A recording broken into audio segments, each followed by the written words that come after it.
Okay, so here we are looking at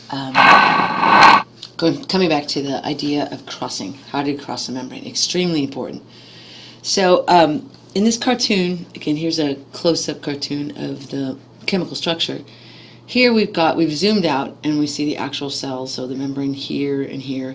And so this is a structure, right? This is a capillary. And this is a great place to focus on because a lot of exchange occurs between the blood, the interstitial fluids, and the cells. So this, whatever's in the blood, could theoretically pass through a cell and then through another cell to be delivered, and stuff from this cell could pass through its membrane and through the membranes of this cell to be picked up by the blood. So we want to, again, consider this.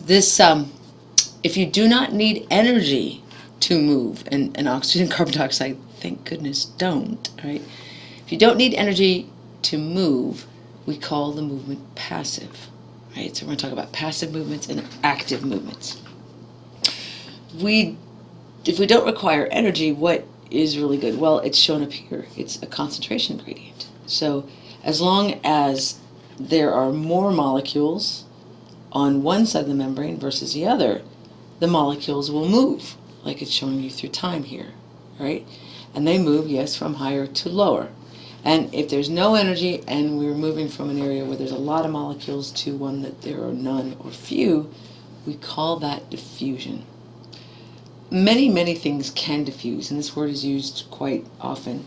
But the ones that are relevant for us in this course, of course, are oxygen, carbon dioxide, and lipid soluble, right?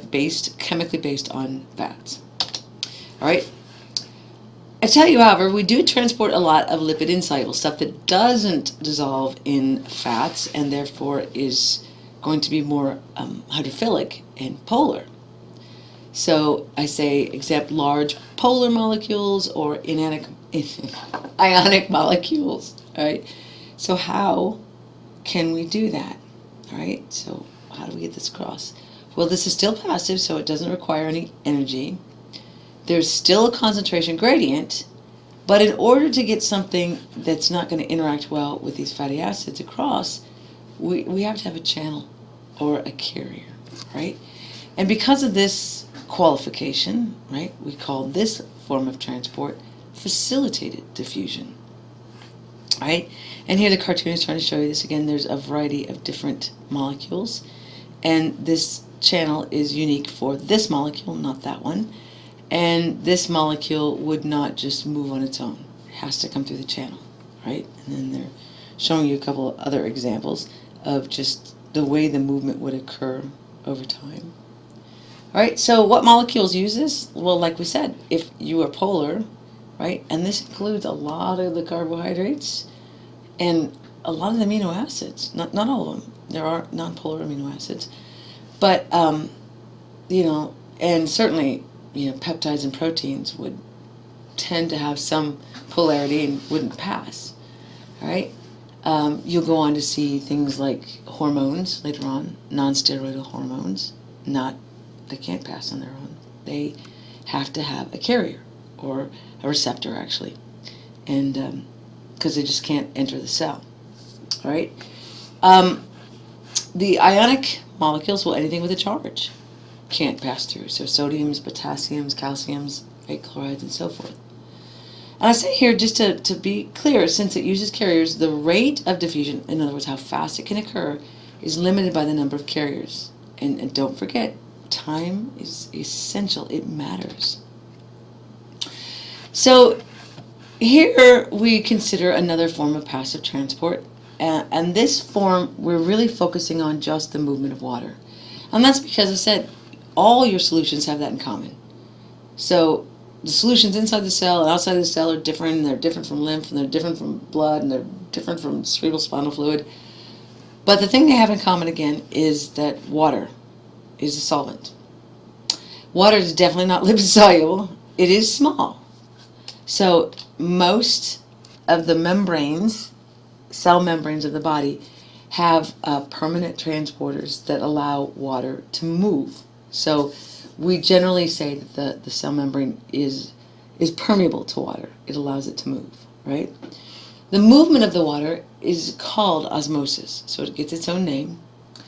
And again, we've still got, remember, that membrane with its phospholipids is still choosy, right? Choosing what passes. So here we have a situation, the arrow of course is time. Semi-permeable like a cell membrane.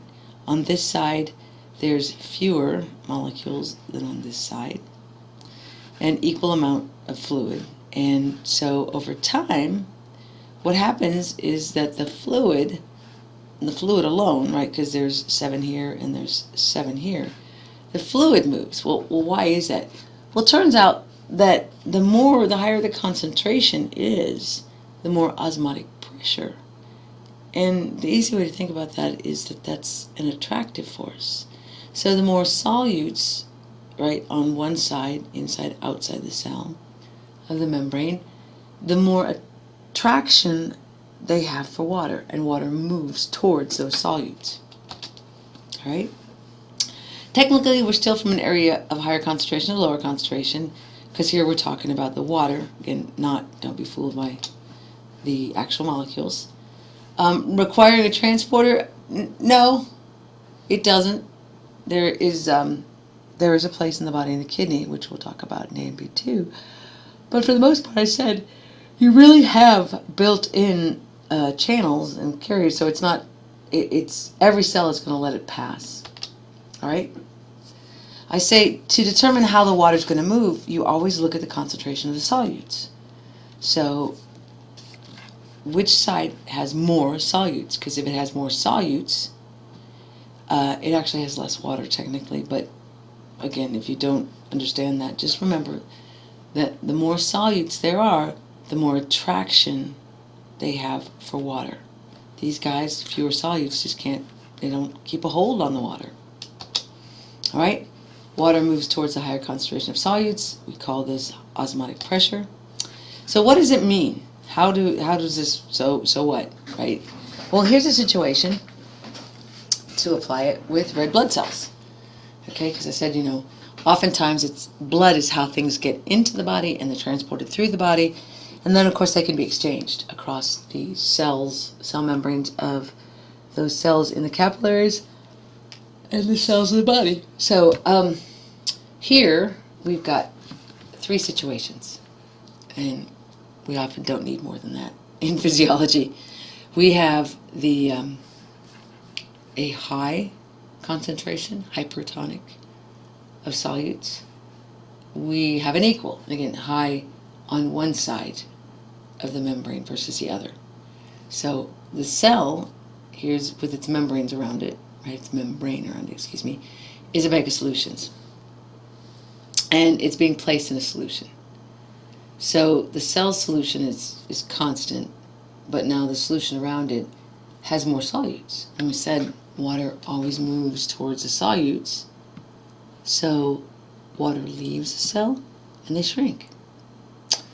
Iso means equal, so if you put red blood cells in the same number of solutes, outside the cell, as there are inside, well then there's no, we say, net movement of water, because there's no one side does not have higher attraction than the other.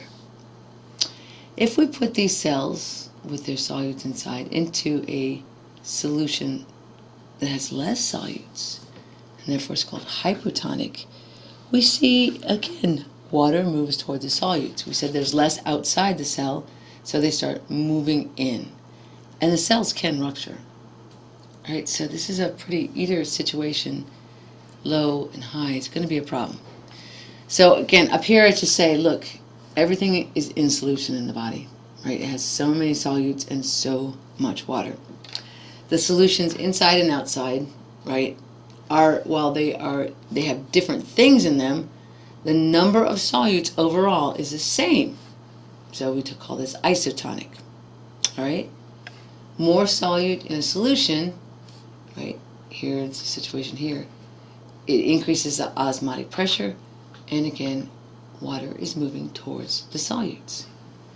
At balance, water diffuses into the solution with a higher osmotic pressure. It's attempting to balance the situation, trying to make the solution inside the cell equal to that outside. So if you have a lower solution concentration inside than outside, right, water is going to leave the cell to try to dilute the stuff outside. If you have a situation where inside is less than the outside, or excuse me, the inside is more than the outside, hypotonic, then water is going to enter to try to dilute that more, right? And you're going to get cells that rupture. All right. Another type of passive transport is called filtration. It doesn't technically depend on having a concentration difference, so what we call a concentration gradient. Here's a classic setup solution of water and solids. And in this case, I think they made, more of a suspension. And they're using this filter paper like a membrane, right? So this is equivalent to these membranes. And we're looking at what things can pass from this set of solutions in here, maybe, and in here, into this set, right, in here. Now in this circumstance, it looks like all the solid, all this stuff that's suspended is going to be unable to leave. That's not the way it works in you. You really do have a number of different molecules and substances that are able and will move across that capillary bed. I'm sorry, short night last night. Across the capillary bed, the wall, which is just one cell thick, and into the interstitial space and eventually into the cells. So filtration then depends on something else. It depends on size. So you notice that these solutes were large and they were too big to pass through the filter paper. Well, that happens here. See, these large molecules here are not able to stay in the blood. And this is true of, you could substitute large molecules of proteins, and of course the cells in the blood, they're not going to move. All right? So there's a size limit in filtration. And the push, right? See those arrows pushing and pushing forward. The push comes from the hydrostatic pressure, and this is basically due to the amount of water that is there and moving. So filtration requires pressure and size. Okay, so limited by size, the solutions are pushed by pressure. And here again, the pressure, the hydrostatic pressure I'm talking about here, is up in here. And it's definitely pushing against the membranes, like you see here. All right? Where does this occur in you? As I've already showed you here in this cartoon, all of your capillary beds undergo this, especially ones in your kidneys, but they all do filtration to some extent.